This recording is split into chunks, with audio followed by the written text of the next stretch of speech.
It's all fair to say that the honeymoon phase is somewhat over, and there's real work to be done. And when we look at development of industries throughout history, there are certainly various phases, and we have definitely entered the second and critical phase of renewable energy development in Ontario. So I won't try and talk too much because I'm not the expert here. These five are. And what I'm going to do as a moderator is I'm going to introduce each of them. They're going to give a quick 3-4 minute overview. You'll notice there aren't PowerPoint presentations. What we're really looking forward to is the discussion part of this. So they're going to give a bit of a background around their organization, what they do, and how they've been involved really in the last 2 years in terms of renewable energy development in Ontario. Once they've all finished that, we'll really get into the fun stuff, which will be the Q&A. I've got a few questions prepared myself, but we certainly look forward to your questions as we move this conversation forward. So what we'll start with is the industry guys first. We have 3 of them, and then we also have somebody representing the legal side, as well as somebody representing the Federation of Agriculture. So I'm going to start first with Marc-Antoine Renaud from Enercon Canada, and he's their business and development manager. Quick introduction for Marc-Antoine. He oversees business development and government relation across the country for Enercon. He played an active role in the last community and Aboriginal call for tender from Hydro-Quebec and Enercon's strategy in the Ontario FIT program. Mr. Renaud has recently been appointed on the board of directors for the Canadian Wind Energy Association, and he brings extensive European experience from his work prior to Enercon at the World Wind Energy Association in Bonn, Germany. Briefly, his education, he holds a Bachelor of Science in Economics from the University of Quebec in Montreal, as well as a Master's in Public Policy from the University of Erfurt in Germany. I hope I said that right. Please join me in welcoming Marc-Antoine. Marc-Antoine. Thanks, Ron. Okay, so with voting, we decided that I will break the ice. A bit of introduction on Enercon.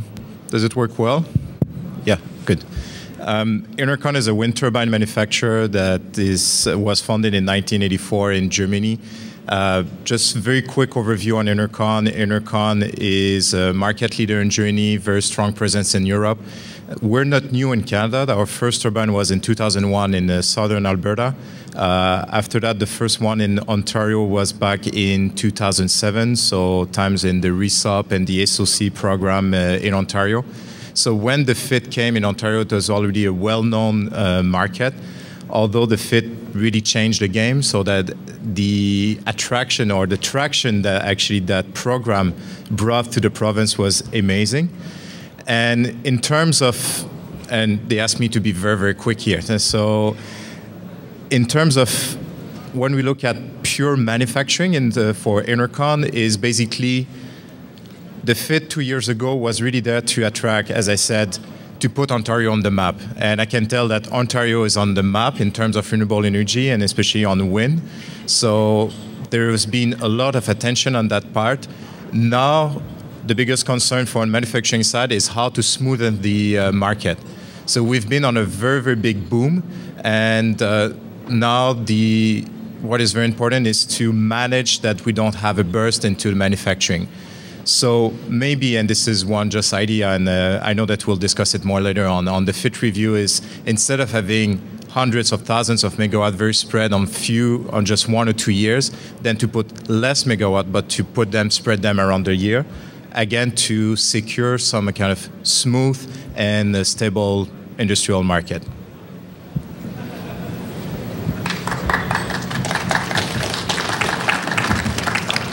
Thank you. Thanks, Marc-Antoine. And all of our speakers will be, it was great timing, will be brief in their introductions, as I'm sure all of you are getting excited to hear sort of the question and answer portion. We'll shift quickly to Paolo Macario, who I think this is the 7th or 8th time I've been on a panel with Paolo in the last year, so he's clearly been a very strong ambassador for the solar energy and renewable energy industries in Ontario. Paolo brings 16 years experience as CEO president of several leading companies, along with 25 years in the solar PV, metallurgical and automotive field. Most recently, Paolo was the CEO of 6N Silicon, an innovative producer of solar-grade silicon. And before that, Paolo was the CEO of Meridian Technologies of the Fiat Group, the largest worldwide producer of magnesium castings. And prior to that, I mean, I could go down the list. He was CEO of about 4 or 5 other organizations, but we don't have that kind of time. He is a native of Torino in Italy, and he's an engineer by trade with a master's degree in mechanical engineering from the Politecnico di Torino. In 1999, Paolo completed his Master's of Business Administration from the Fuqua Business School at Duke University. In addition to his professional role since 2001, Paolo has been the president and chairman of Team Italia, which is the association of Italian companies and their executives in Canada. Please join me in welcoming Paolo, the celebrity of Ontario solar manufacturing. Thank you, Ron. Just a brief introduction about the company. So I'm here to represent Silfab Ontario. So in terms of manufacturers, what we do here in Ontario are solar modules, or as we call them, solar panels. As I was joking with Ron, I probably spend more time in panels talking about the solar than in producing solar panels. But apart from that, the company is a company that has 30 years of experience in solar. So as for Marc-Antoine, a lot of European experience. So around the block a couple of times, seeing other feed-in tariff, Germany, Spain, Italy, some done properly, some not done properly. We have been operating, until 2 years ago, we were operating exclusively in Europe, even if we had a joint venture in the US. And 2 years ago, we decided that it was time to start manufacturing in North America. And we decided that thanks to the feed-in tariff and to the Green Energy Act, to start our first North American plant here in Ontario. So we currently have a 90 megawatt facility close to the airport in Mississauga that has been in operation since April. For what concern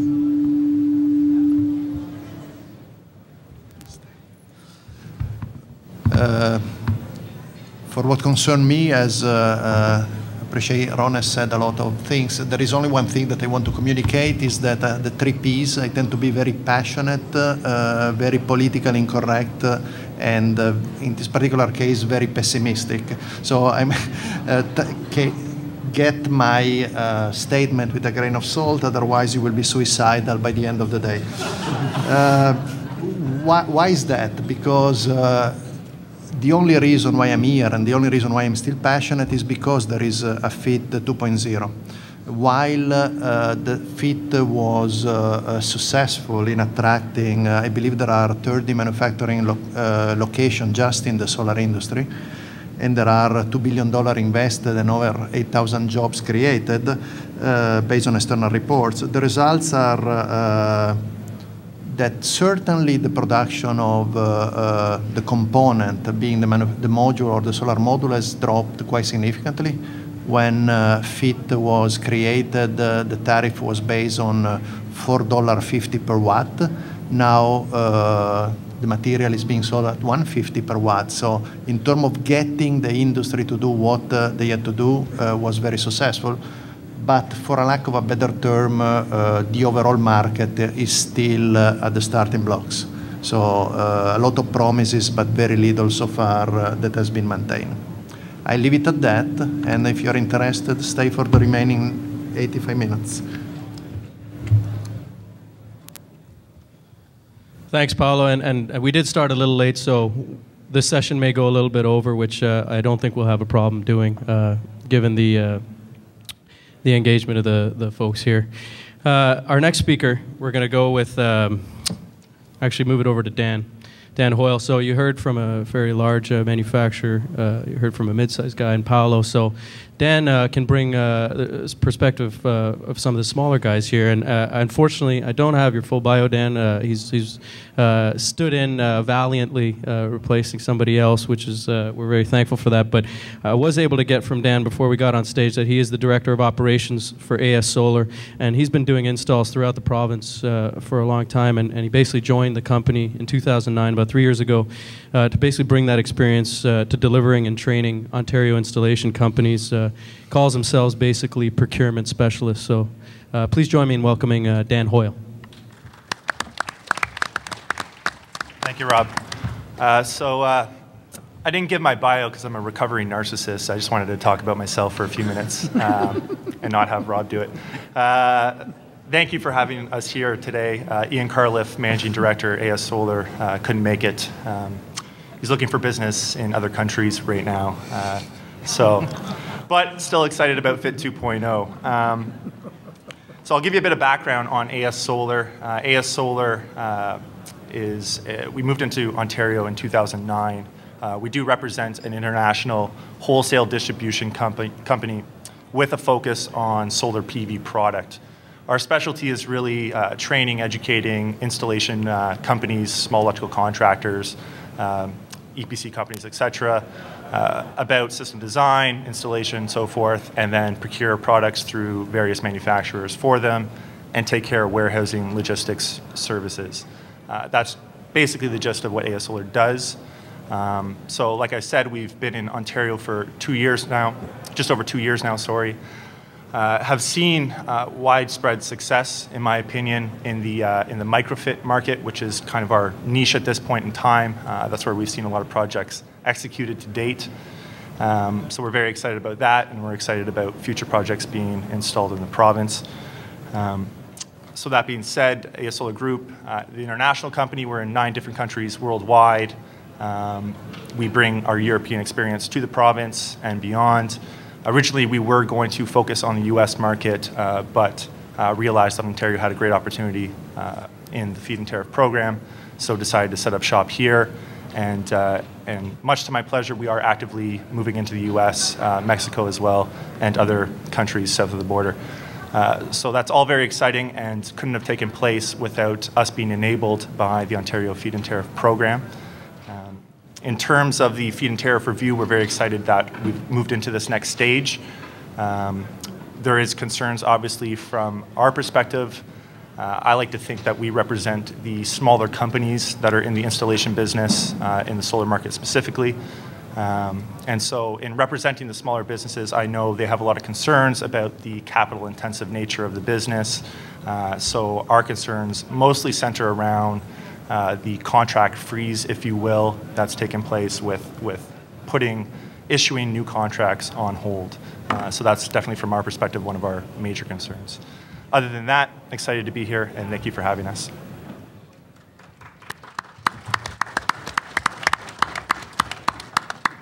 Excellent, thanks, Dan. You've heard now already from three of our guys, and they're all industry guys. And I think they've been pretty consistent in terms of highlighting some of their successes. They've obviously benefited from the FIT program and from being in Ontario over the last couple of years, but there's also that theme of cautious optimism moving forward and a bit of a dose of reality, and that's not a bad thing in terms of having the discussion that you need to have to move this forward. So we certainly look forward to, again, the discussion component where we can get into the meat of that. But before we do have 2 other guys we're going to bring a slightly different perspective. I'm going to introduce first Albert. Let me get your bio here. Albert Engel is with Fogler Rubinoff LLP, and he joined Fogler's in October of 2010 after 10 years with the Ministry of the Environment. He's been involved in renewable energy since joining Fogler's, and he was co-counsel to Suncor on the Kent Breeze REA appeal, and is co-counsel in the current civil action. He's advised other wind energy clients with respect to RESOP and FIT contract, as well as REA application requirements and compliance. In terms of his education, he's a graduate of York University's joint MES LLB program, and he has his Bachelor of Science in Biology. He was called to the Ontario Bar in 2002. Please join me in welcoming Albert to the discussion.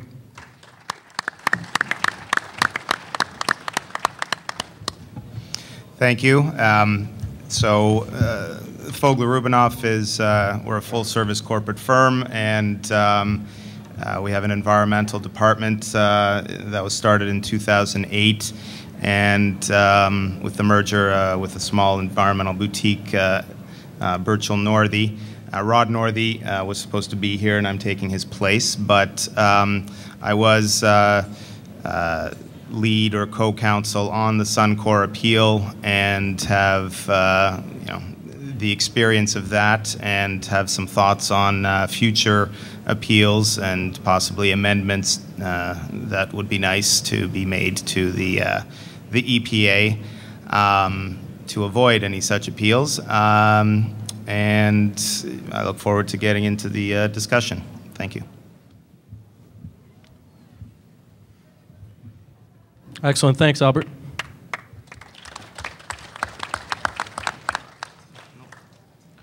And we do have one more speaker before we get into the discussion.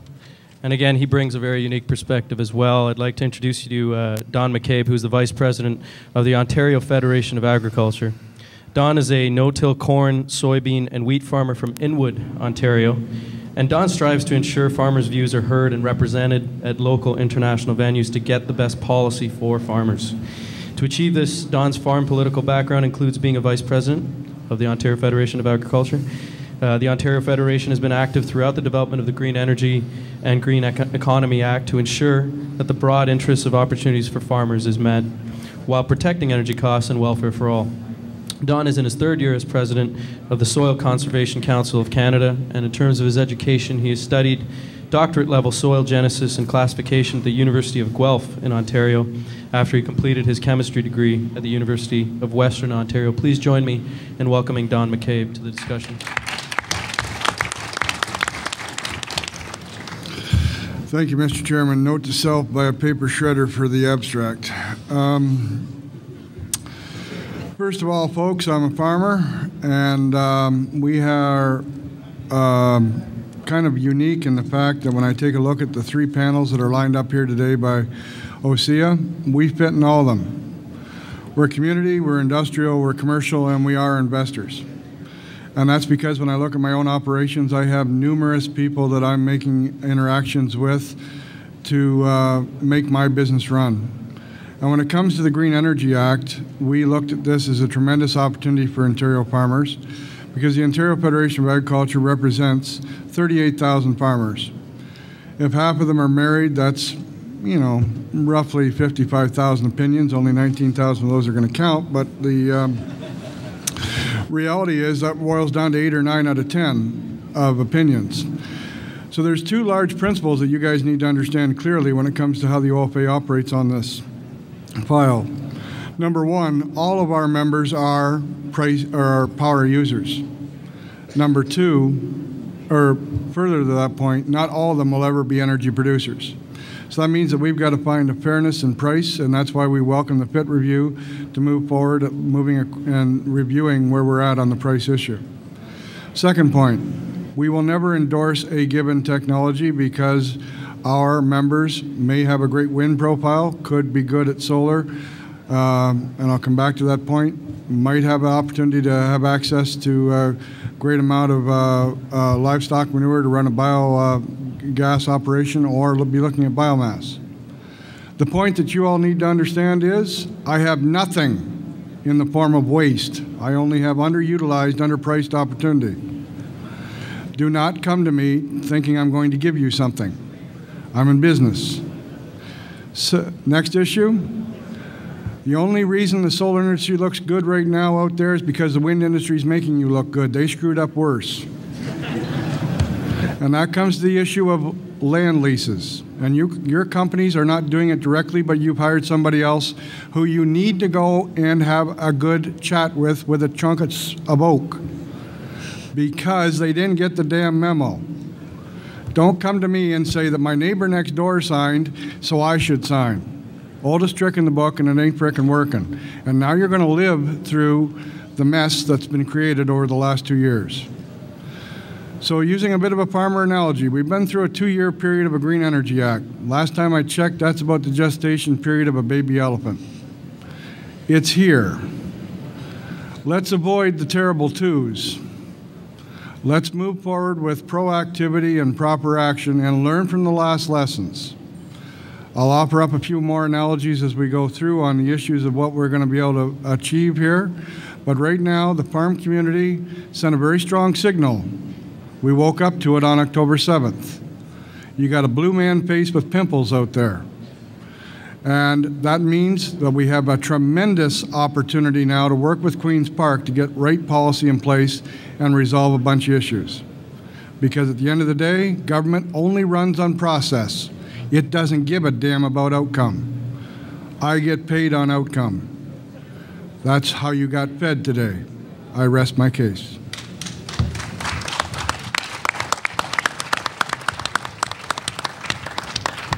Told you it was going to be a fun panel. I really appreciate Don's comments, and certainly there's more where that came from when we get into the discussion period. So without further ado, we're going to begin that portion. We're going to keep this fairly informal. I do have some prepared questions. We also want to engage you guys, and it's not going to be just me asking questions for half an hour and then turning it over to you. I'm going to do my best to mix it up. There are certainly some things that I want to make sure we capture, but most of the good questions, I'm sure, are going to come from you. So I'll start the discussion off. We did discuss it briefly when you guys made your introductions, but if you could do for me this, if you could speak a little more about your direct involvement with the FIT program and describe a little bit about what were some of the most significant issues that you experienced with it and what needs to change moving forward. And if I could start with Dan, and then I'll go to Paolo, and then I'll go to Marc-Antoine, and then I'll go to Albert, and then finish with Don. Okay, I think probably the most credible thing I could speak about at this point is the process from an installation perspective. I came, before I got into distribution, from an installation company doing small-scale microfit solar projects, so I'm somewhat familiar with the process, from building permits to hydro connection applications to the OPA applications, et cetera, et cetera. One thing that I've seen as being a common point of concern for the installation companies that purchase product from us is the length of time it takes them to communicate the process to the end customer, and then also to get the approvals from the OPA to move forward with the project and to make purchase decisions, while all at the same time reducing the risk that the end customer takes when they're outlaying the capital for these projects that they have to.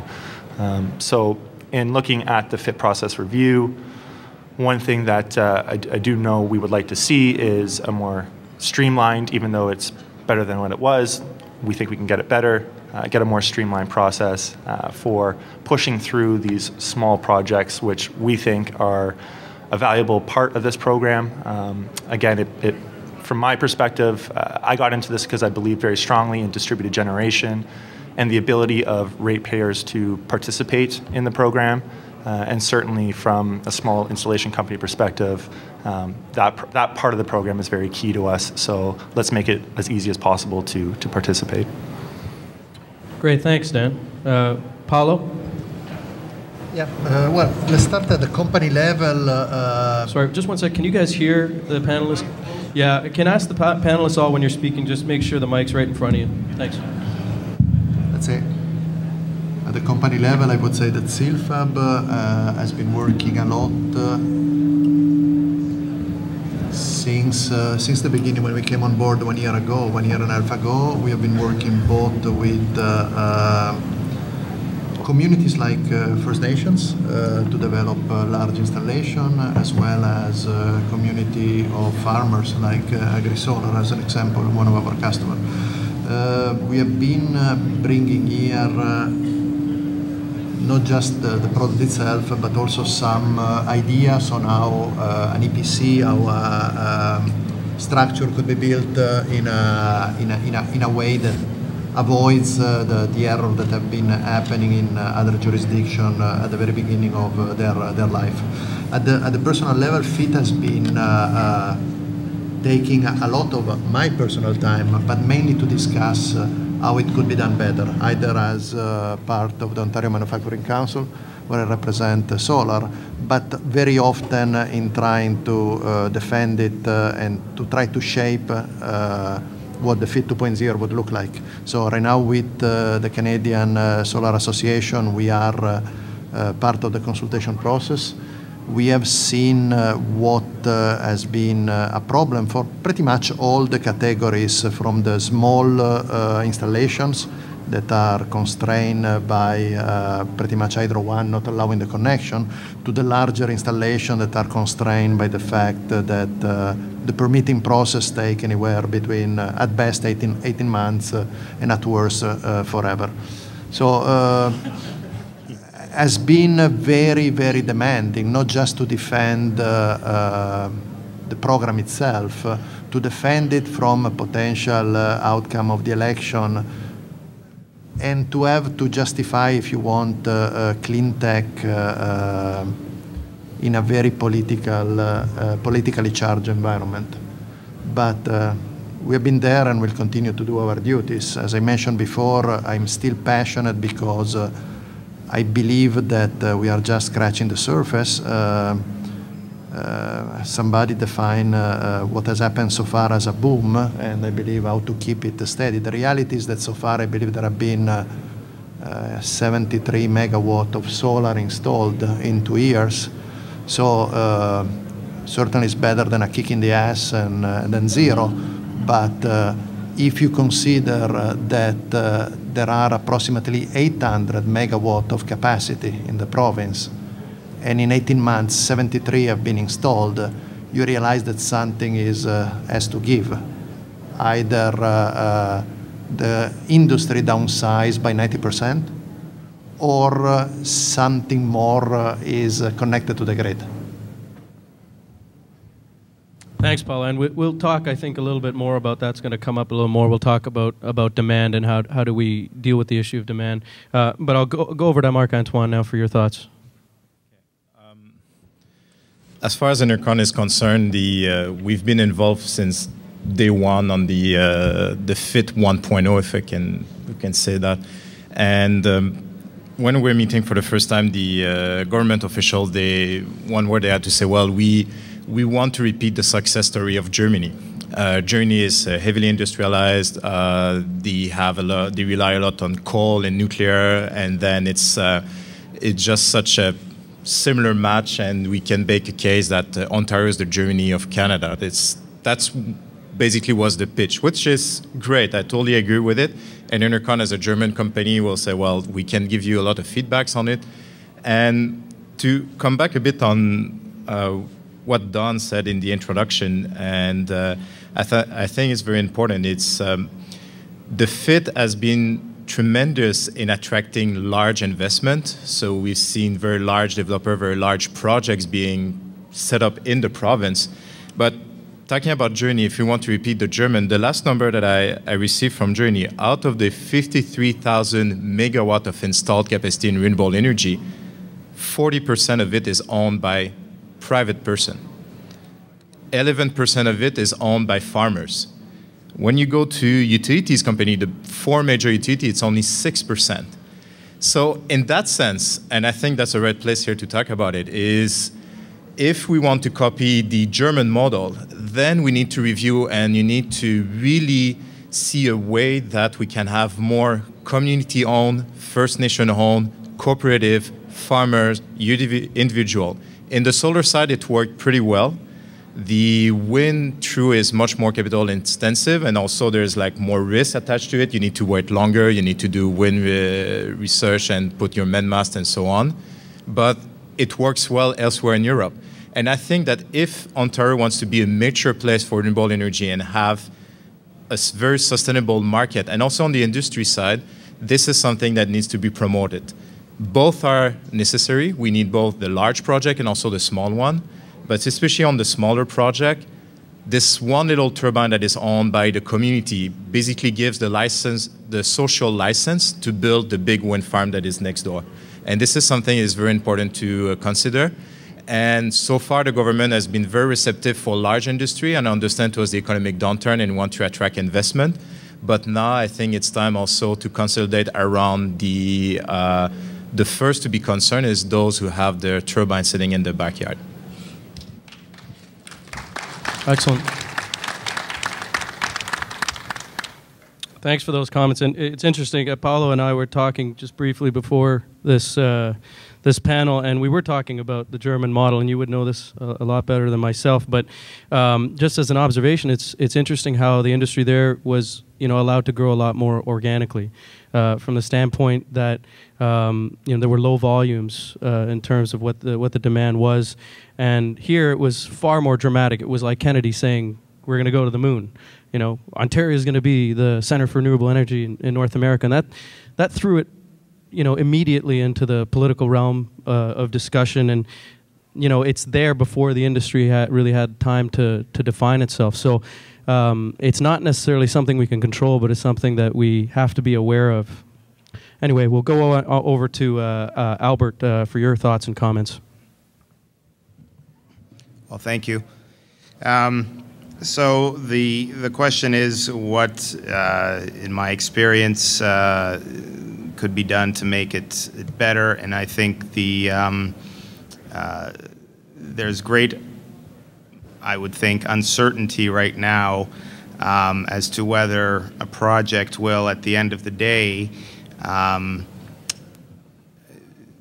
be allowed to continue. And the experience comes from the Suncor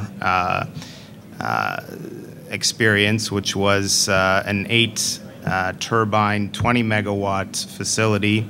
The first to receive an REA approval in this FIT 2.1.0.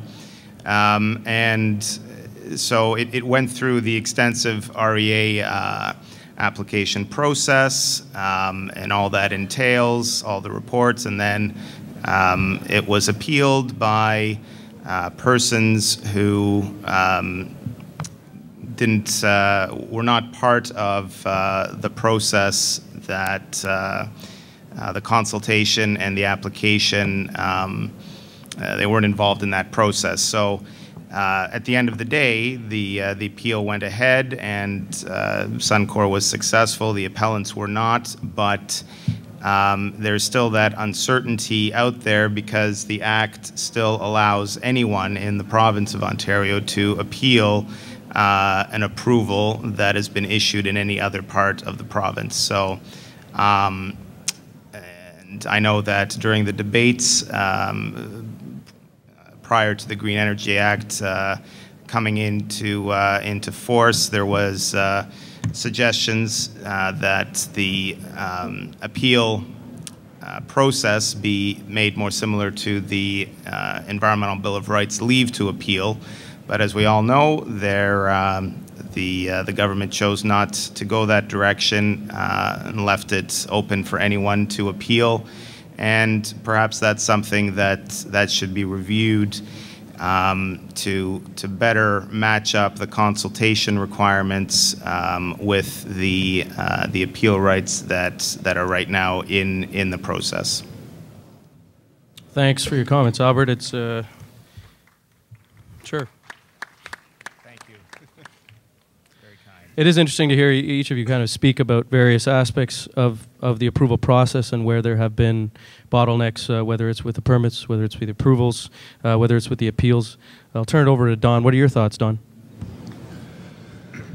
In some ways, it's a little difficult to be absolutely definitive because I think you made an excellent analogy earlier, Ron, of essentially we shot for the moon.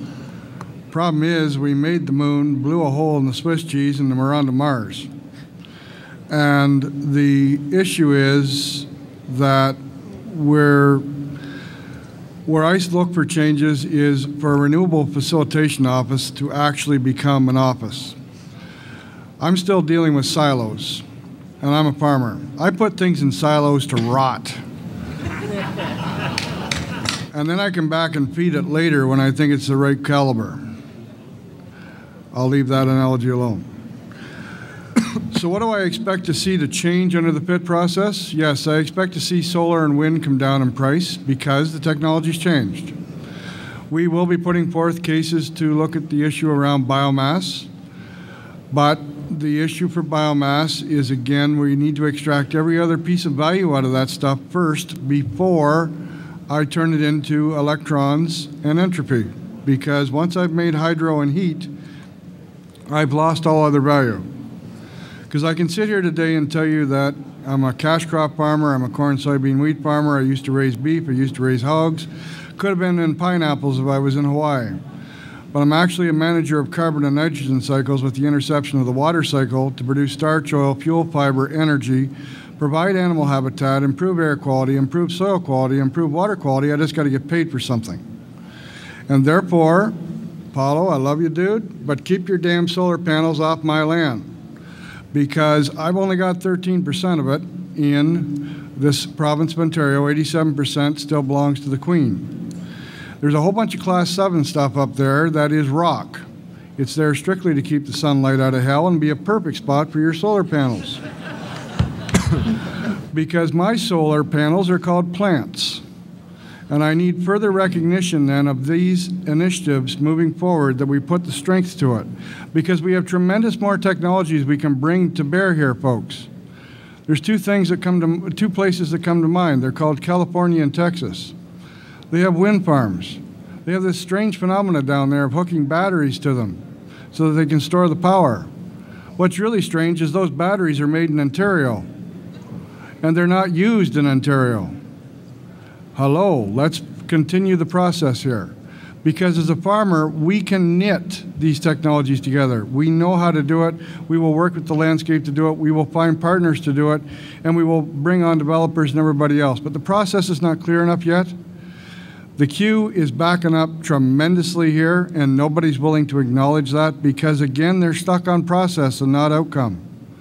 And if we don't get some transparency in this, folks, we're going to be in the woulda, coulda, shoulda club. And let's not go there. Because for us farmers, we had a rough spring, but it meant we still brought in the harvest, and you're still going to get fed. Bottom line, we're going to need power. And we are at a proposal here of going from being a have-not province in power to a have. And when we do that, it'll also make us a have economically. Let's not lose this opportunity. Let's put some changes in place now that bring this thing forward in unison.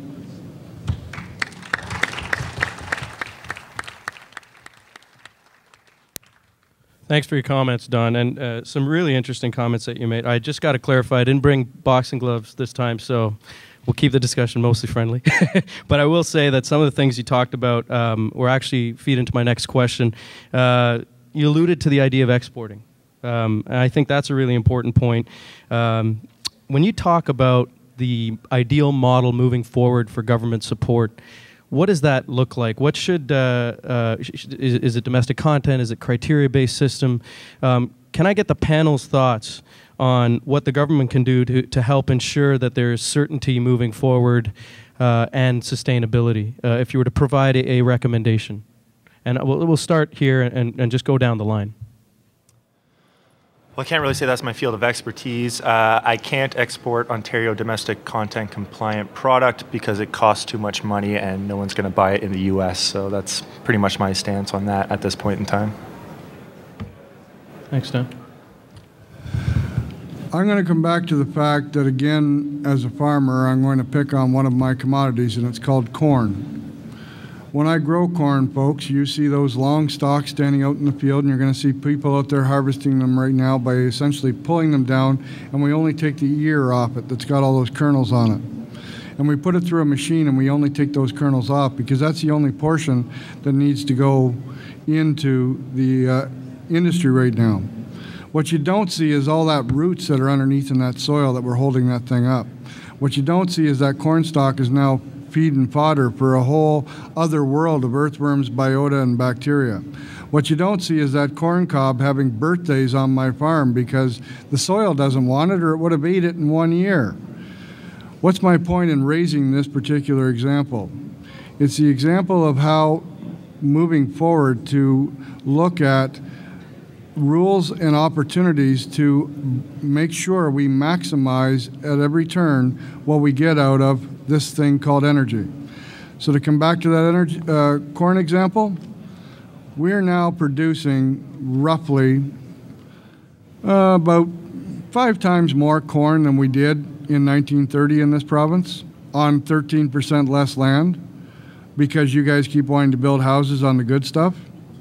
And therefore, when we put the corn kernels into the mix, 25% of the grocery store uses them, but we also put them in ethanol. And then you complain about ethanol subsidies while you're pulling out of the LCBO. We don't have ethanol subsidies, by the way. My point being, folks, that that's biomass power. And I'm going to extract every bit of value out of that thing before I turn it into energy. And therefore, if I need to bring companies here to make sure that I've got cutting-edge technology from my friend next door to me here on solar that I'm going to put on my barn and put in a micropit, that's what I need to make sure the domestic content rules are right for him. He's going to tell me what they are, and I will work with him in coalition and collaboration to get it. He will listen to me on where I want to put it and what my temperature regimes are and how I need it to operate and where I can take it. And at the end of the day, we're going to bring you a finished product. Because as citizens, you're very clear. You want clean air, you want clean water, you want the best for the panda bears. And then you're a bunch of cheap buggers. You don't pay for frickin' nothing because you're consumers. And you don't want to pay for the infrastructure right now either that's going to take to reverse this process. Because the infrastructure is older than most of the people in this room. It's about 1935, the last time anybody sent out for a doctor's appointment to look at a hydro pole. Bottom line, folks, we got a lot of changes to make, but we got to make them together. And remember, I will bring you an integrated product. I'm a farmer. That's what I do.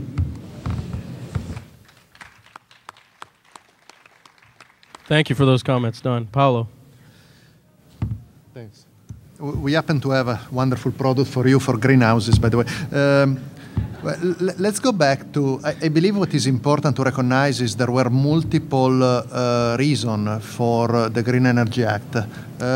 One of them that I believe is the most important is indeed the fact that we want environmental protection as we achieve a reasonable mixed balance of production. And that is a given, in my opinion. That is what should not be politically charged. Unless there is somebody around here that believes that we are not damaging the world, or actually our opportunity to survive in this world, that is a given. How to accomplish it, you have different ways. The province decided to have 2 additional objectives. One that was to create jobs, and the other that was to create or to bring investment locally. And I believe those were very wise objectives. Why? Because if you read the book, literally, and you know where the price of conventional energy is going, and you expect a continuous reduction in the cost of various components, solar panel being one, wind being other, bioenergy being another one, you know that you must be in that business. Now, with those objectives, it is correct what Don is saying, that there is a learning curve. And the learning curve is not necessarily in the fact that the material that is being produced in Ontario is lesser quality than anything else around the world. Actually, if anything, there are probably the highest and the best technology that have been imported in here. But the fact that we have to realize that as a starter, any new company in Ontario, even the largest one, is approximately 10% to 5% of a medium-sized solar manufacturer in China. So when you are asking about what is the probability that we are going to be exporting to other areas of the world, perhaps the US, everybody will answer that is certainly in everybody's business plan, but it cannot replace what has been the incentive to come here. So there must be a domestic content and there must be a domestic market if we want those companies to survive. Is it important for them to survive, or should we just go buy panels in China? If you ask to our colleagues in the US that have just started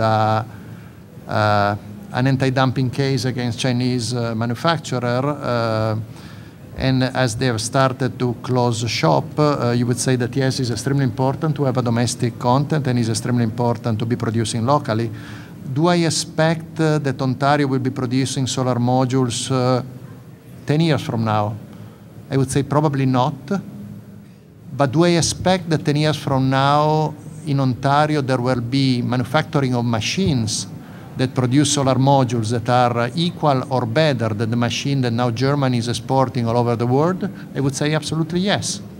Unfortunately, to learn to do those machines, you need to start to the entire value chain. So we are never going to be the largest producer of solar modules, but we have the intelligence, the engineering, and the technology to be producing the machines. So I believe that the decision from a Green Energy Act / feed-in tariff to bring local industry was extremely savvy and extremely correct. I also believe that you cannot say, oh, now that they are here, let's try to see if they can export. It's kind of difficult to have that transition in a matter of 18 months.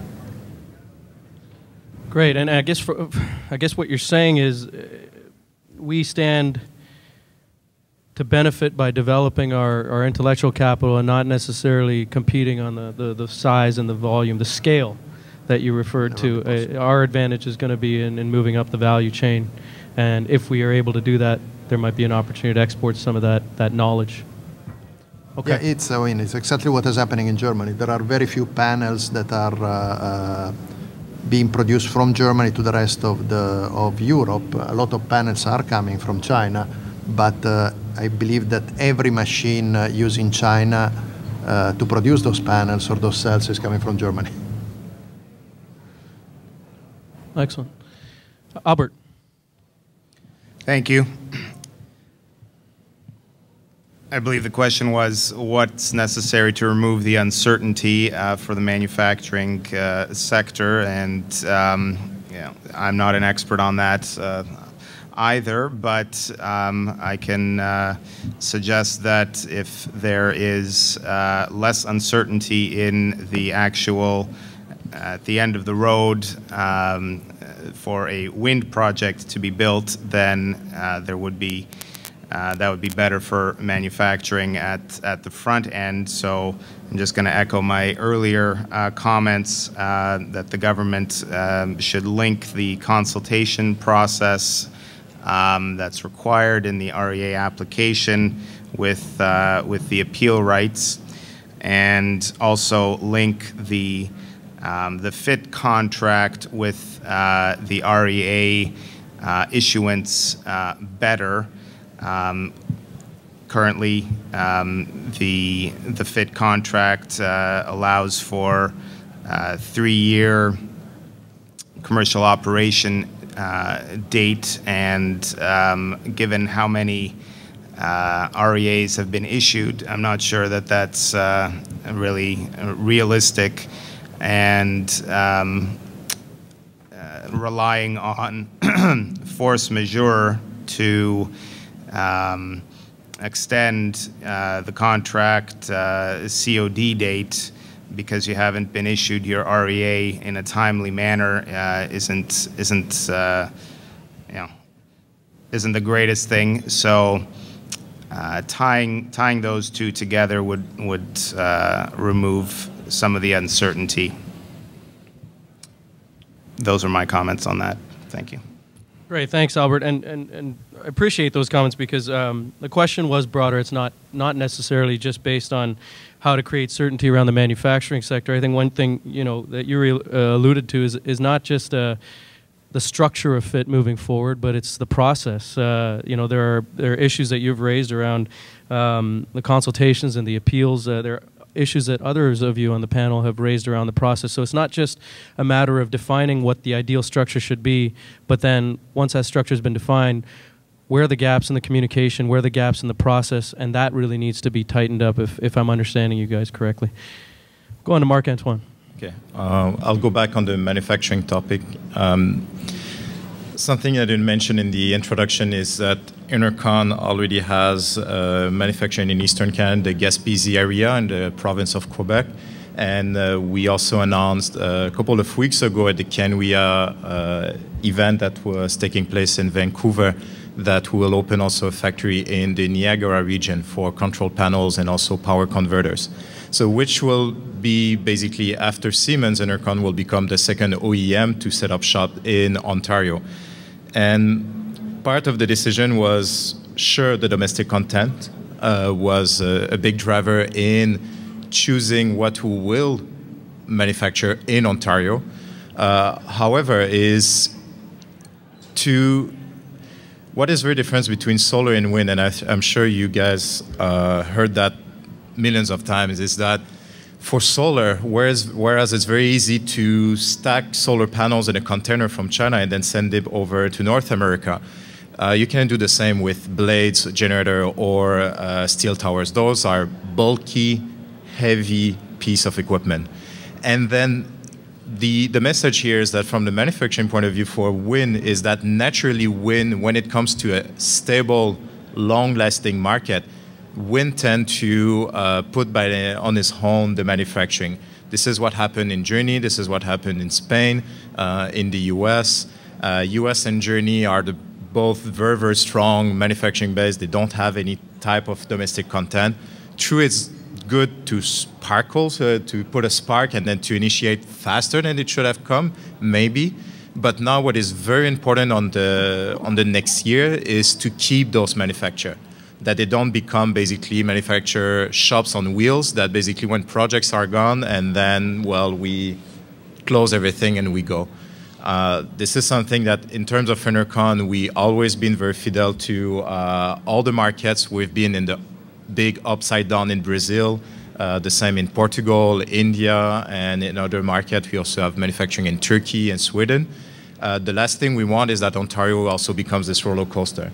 And I think that with all the generation that needs to be replaced with the coal and also the nuclear industry, all those questions that Ontario needs to ask themselves, on the long run, there's a huge potential here to really go even further than having only Siemens and Enercon in the province.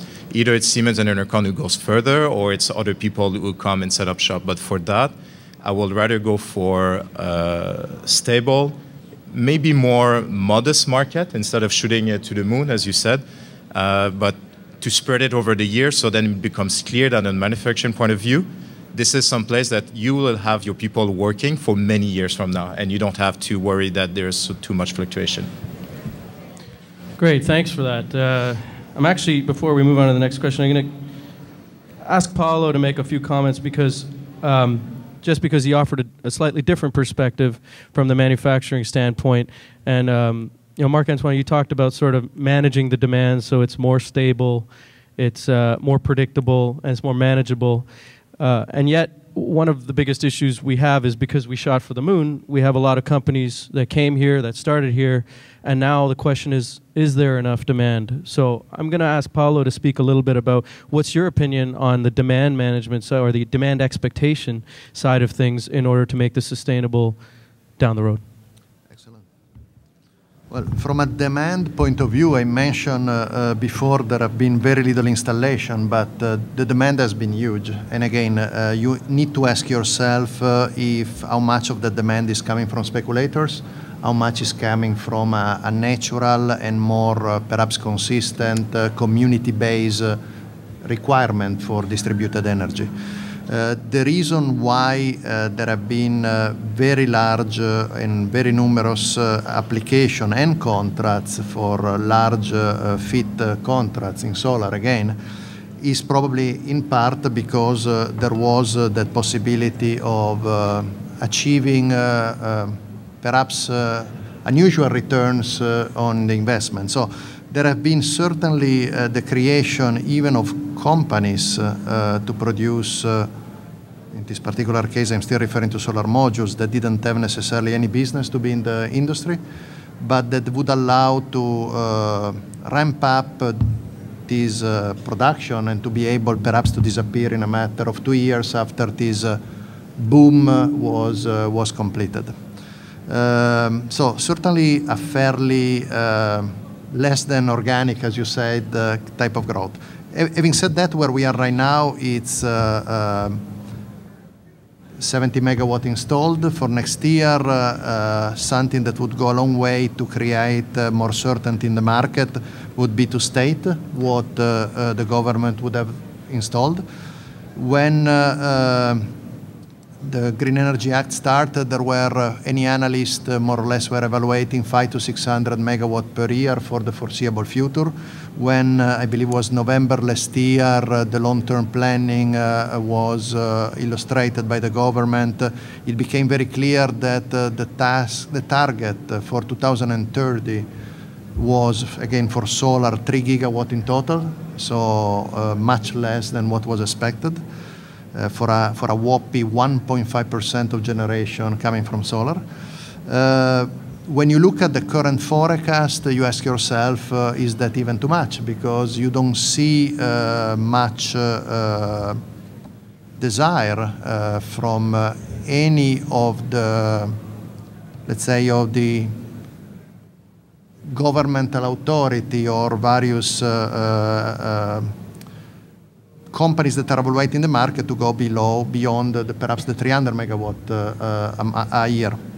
The 300 megawatt, obviously, it's great, but it's difficult to justify almost 800 megawatt of capacity of production if the 300 megawatt is the going rate. So certainly stating what the target should be, understanding how it should be split between the various microfit, CAE, FIT or rooftop and FIT would go a long way. Creating perhaps a degradation model that takes into account and help the market would be very, very important. But as we stand right now, I would say that the capacity is significantly larger of the demand. Based on 2011, is 10 times larger than the demand.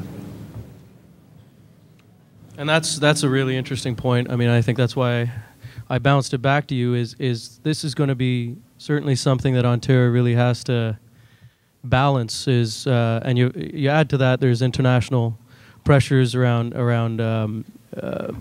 free trade and around does domestic content conflict with that aspect? This is certainly something Ontario has to balance, because if we still need to create that incentive, maybe domestic content does still need to be part of it, and yet it may cause more problems in the long run. We're going to go to our first question from the audience. There is a roaming mic somewhere here. Are they? Oh, they're here. Okay. So do they just come up to the front? Is that the idea? Okay, so if anybody has a question, please just walk up to the front. You can grab, yeah, go right ahead. You can grab one of the mics and just don't stand in front of the speakers.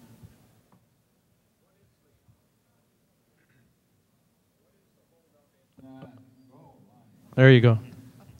What is the holdup in the FIT contract approvals? Now, I'm assuming that's a question for anyone on the panel. Yeah. Does anybody want to speak to that? What are some of the holdups in the approvals? Go ahead, Marc-Antoine. It's all about grid.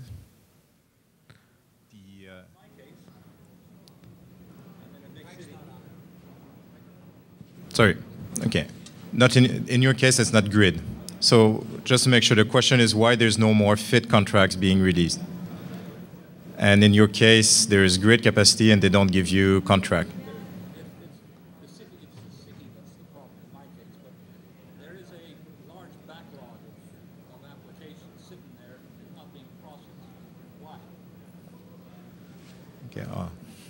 I feel like a therapist.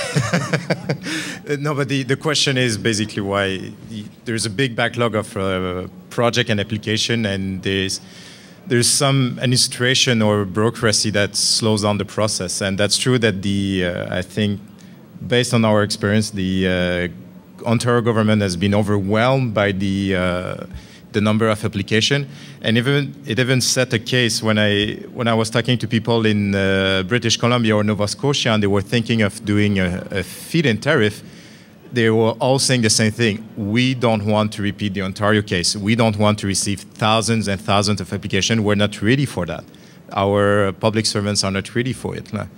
So this is, unfortunately, it's one of the consequences of the success. Yeah, I mean, there were certainly, I hear a lot of the guys who are in it for the long run talk about just how many other people were introduced to the industry or got curious about the industry, and whether they were just enthusiasts, whether they were in it to make a quick buck. But you certainly had a far higher volume of interested parties than what was expected, and the infrastructure, the process just was not there to be able to manage that high of a level of interest. And from that standpoint, I hate to bring up the same analogy, but when it was sort of announced that Ontario would be the center, it was like a magnet, and no one predicted that it would attract that many parties. Anybody else have a comment on that? Paulo? Or Don? Don first, then Paulo. I think this breaks into two works of English literature followed by one good Yogi Berrism. And the first one is Dickens' With Great Expectations. Second one is now we're into a tale of two cities, because an election campaign halted anything from moving forward, which added to the backlog even further. And the Great Expectations came out of the fact that we were told there was all kinds of room out there on the grid. Everything was wonderbar. Just bring us a project. We'll give you an extension cord and go home. And that is not the reality. And on top of that, I would put it out in a very public corner here that I think Hydro One's attempting to blow smoke up somebody's whatever with the certain report on the fact that they can measure something that tells me that I'm not supposed to get a frickin' brownout. Come on down to the farm. And the last Yogi Berrism is that when you hit the fork in the road, you got to take it. And we haven't identified that portion yet. And that's where we're at with the Ontario Federation of Agriculture in particular. On a biomass file, we expected to make sure that the coal assets of this province would be continued to be used by growing a bunch of stuff, turning it into a hockey puck or a Volkswagen Beetle, and somebody would burn it and we'd get paid. And we have suddenly discovered that there's a whole lot more value to this stuff than just burning it. And now we're going to look at extracting every piece of value out of this and turn the Green Energy and Green Economy Act into looking at that aspect of Green Economy Act. And when you when you combine the issues of political uncertainty, noise from people who don't want this to happen because somebody didn't offer them a piece of the action in the first place, and combine that with the timing of an election, you got a whole lot of sorting to do. Thanks, Don. Paulo? Yeah, I would say unless you are following it on a daily basis, there are two major buckets. So one bucket is, let's say, for lack of a better term, the Hydro One blowing smoke from where I don't remember exactly bucket. And the second bucket is the permitting or REA bucket. So on the first one, you need to ask yourself how come that is possible for any one of us to connect, I don't know, a dryer in our home, but connecting 5 kilowatt on our roof is not kosher, and we need to ask, I don't know who, for that to happen. And also you need to ask yourself, how is it possible that a natural organism release every month 5 megawatt of microfeed consistently for 18 months if that funnel is not regulated by somebody or something? So there is, in my opinion, certainly political will to have only a certain amount of applications, a certain amount of installations. And there is indeed a lot of technical excuses that do not exist anywhere else around the world. And that is to explain the problem of the bucket, of the Hydro One bucket, so to speak. Then there is another much larger bucket that is all what is commercial rooftops and ground-mounted large solar farm in which practically nothing has been installed so far, zero. And the reason is, well, actually, no, there is 1 megawatt, if I'm not mistaken. And the reason is because the permitting does not happen. Also that how much the permitting is basic incompetence instead of political will, I don't know. To me, seems, again, as I'm not a farmer, but somebody that is managing a company, the idea that the normal process would be sequential rather than parallel, and the idea that, as an example, the first step of the process in the REA is, if I remember correctly, is being notified that your application has been received. And when you need 5 working days to realize that you have received an application, seems something is wrong in the system. I mean, the application is either you send it electronically and appears on your screen 5 nanoseconds later, or is lost for 4 days, 23 hours and 59 minutes somewhere, but should be shorter than 5 days. All that is a series of sequential events that leads to a minimum of 18 months to get a permit. Certainly would be very difficult to get any business working with those kind of timeline. So I don't know if that helped you, Peter, but it's moving very slowly, yes, sir. Well, and maybe to add a bucket, and maybe I'm playing a bit of devil's advocate, but was there a bit of, or was Ontario a bit of a victim of a gold rush mentality too? Were there a lot of groups and interested parties that contributed or got involved in the process that maybe also slowed things down because they weren't necessarily in it for the long haul or in it for the right reasons, or even had the capability to be able to deal with these projects properly? Was that part of the problem? Was that there was too much interest and not necessarily by people who are going to be part of this industry long term? And maybe it wasn't, I'm asking the group. Certainly there have been a very large number of applications, but a lot of the applications were already denied based on, as you mentioned, capacity on the grid. They are neatly into a queue. Will they happen, will they not? Nobody knows. You need to ask yourself, obviously, how much money do we have to spend as a province to improve the grid. You also need to ask yourself, are you better off improving the grid and having more distributed generation rather than a hub and spoke model? But certainly there are some limitations in the grid. But I would say that those limitations in the grid, from a capacity point of view, have been taken care by denying a very large number of applications from becoming contracts. The contracts that have been granted should be installed faster. Okay. Or they should never been granted. I feel the pain with many of our customers that are farmers that indeed have those stranded projects that they spend $10, $20, $30, $70,000 to have a 10 kilowatt in their farm, and then to receive a letter that says, oops, we cannot really connect, right? I feel an incredible amount of pain for the people that have applied in August, and now or actually in September 1st, and now they are being told, thank you for your application, until sometime next year, we will not know what is the tariff that applies to your case. It's just backward, let's put it this way. I know thank you, Paolo. Marc-Antoine, you had a comment, yes, and then Don did as well.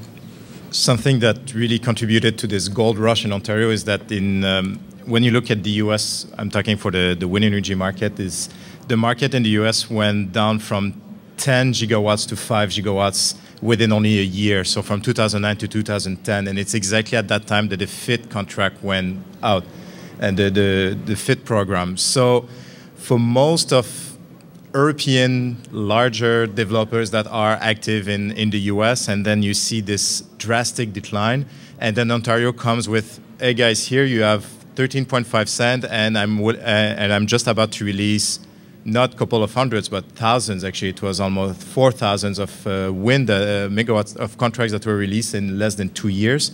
So of course that contributed a lot to add on top of those who were already invested or well established in Canada. So some people that usually Canada will say, well, that's not very interesting. It's not a juicy enough market. It became suddenly. Thanks. Don, did you have a comment? Thank you. I think it's important to take a look at the aspect of the gold rush and what signals were sent to initiate a gold rush. And that's back to the issue that we had lots of connection room and that there was an opportunity to roll and go ahead. And we also need to look at the time frame of when these signals were sent. We weren't in the recessionary issues of where we are now. We were in an era of very large environmental concern that has certainly ebbed and gone on. We're now in a position of needing jobs and needing to move ahead very tremendously on that front. The issue that I'm concerned about here is back to the woulda, coulda, shoulda club, because I don't want to lose all the prospectors out of the gold rush. I certainly don't have a problem if a few of them drop off the edge, because bottom line, and the blunt reality is, that's business, folks. Not everybody's going to make it. And I know that sucks, but again, that's reality. You had a heck of a lot more farmers in this province 10 years ago than you got now. You lose about 1,000 a year, and that's a thing called technology. So at the end of the day here, the issue is, what is the reality of where we need to be? What are our long-term energy plans in this province? And if we've already hit 10.7, maybe that's a signal to the Ontario Energy Board and folks that 10.7 that was set is too darn low, and we need to go back and kick that up, because we've already been there, done that, and looking for the next challenge. And let's then keep sending the signals back for long-term investment in this province and where things can take us. Because you only get one chance to tick off a farmer. You can always tell a farmer, but not much. And you're getting at the point right now where they're not going to come back for round two if they've been screwed over on the first pass. And when it comes to the government right now, what I see here is that the FIT program was put out to initiate pioneers to get an opportunity to move ahead. Because normally pioneers take all the damned arrows and the settlers get the land. And we got to ensure here that the pioneers are still around. And right now, the government is acting with only one tool in the toolbox. And right now, that's a frickin' regulatory hammer, so everything looks like a nail. And we got to stop that. If we're going to move ahead here, folks, it's time for some causative reflection to ensure that we're setting new targets that will allow normal business to appreciate the good things and move on in the other. Because again, I come back to the fact that I'm a farmer, and right now, the bread that you had in that pita today, folks, it was sold on a thing called the Chicago Board of Trade. Guess what? There's speculators in that thing. I sell on the Chicago Board of Trade as an Ontario farmer. And the issue is that right now, there's 2.5 times more contracts in Chicago Board of Trade than there is actual wheat. They're held by speculators. I don't want that to happen with this industry. We need more clarity, we need more opportunity, but yes, there will be some losses along the road. And hopefully it'll be the snake oil salesmen that have been by my place. Very good point, Don. Thank you for that. We have time for one or two more questions from the audience. Who would like, yeah, just, you're going to have to, if you don't mind. Okay, are you sure? Okay.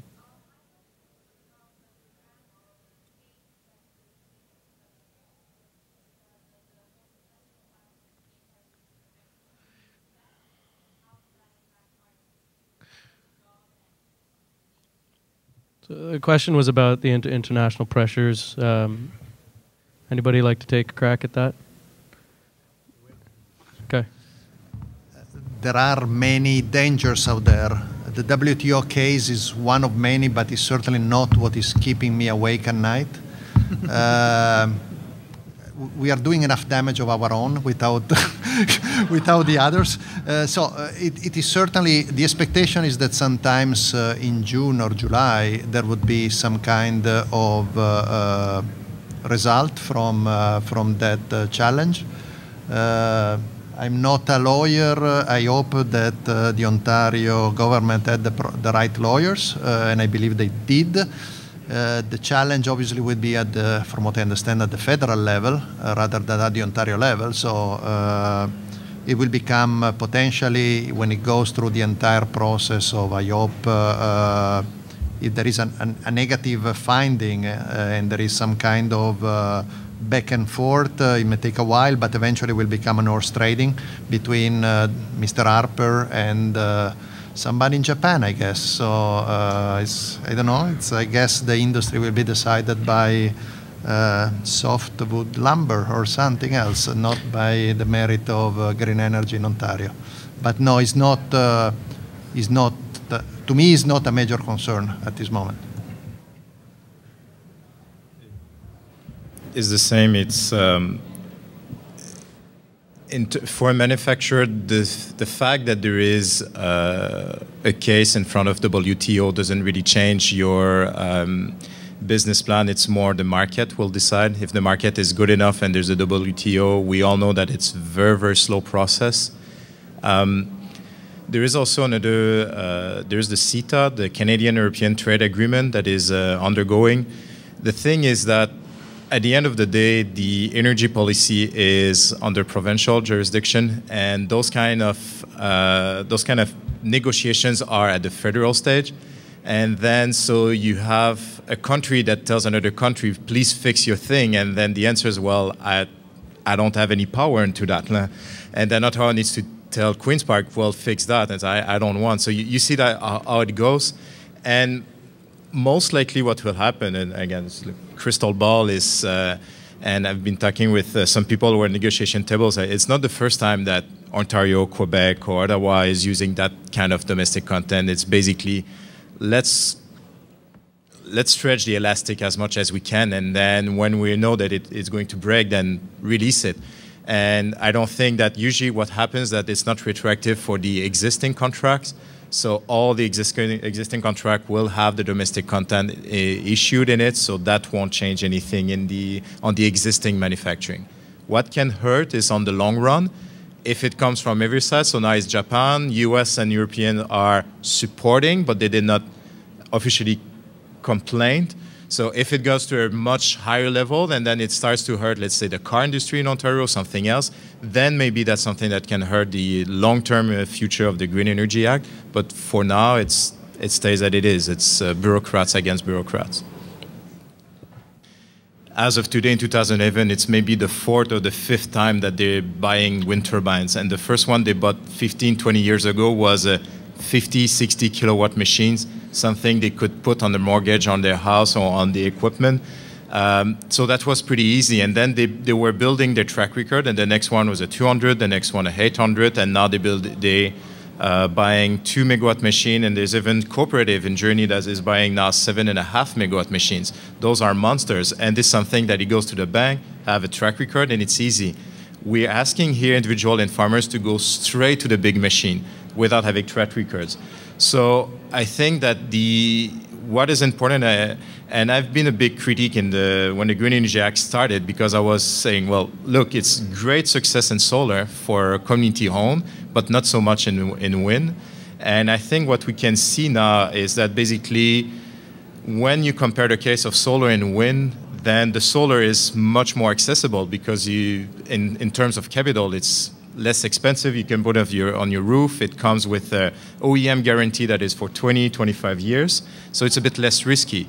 And I think what the signal that I sense now today when the conference started is that a lot of people went through the process for solar, and now they're interested in jumping into the wind in the bigger picture. And I think we'll see more, but that's still we need some pioneers. We need some people to go with one turbine, smaller machines, and in that sense, it will be only organic. So it will be with time when people build up their own capacity, and that's something that government can support. They have this loan program for First Nation.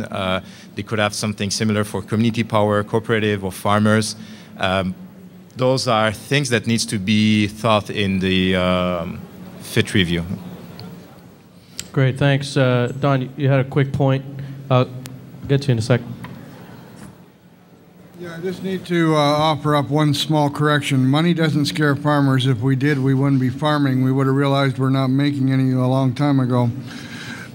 So it's not the issue of how much these things cost. It's more the barriers of paperwork that are in between. And it means that the Cooperatives Act needs to be having a serious look at it so that you can get the appropriate business structures in place. and how we can move some of these initiatives forward in that fashion, because you're sitting on a demographic right now that's like most of Ontario, or most of the rest of Ontario. Average age of the farmer is over 55. They have opportunities right now for investment because they may be wanting to move on to another opportunity in their life.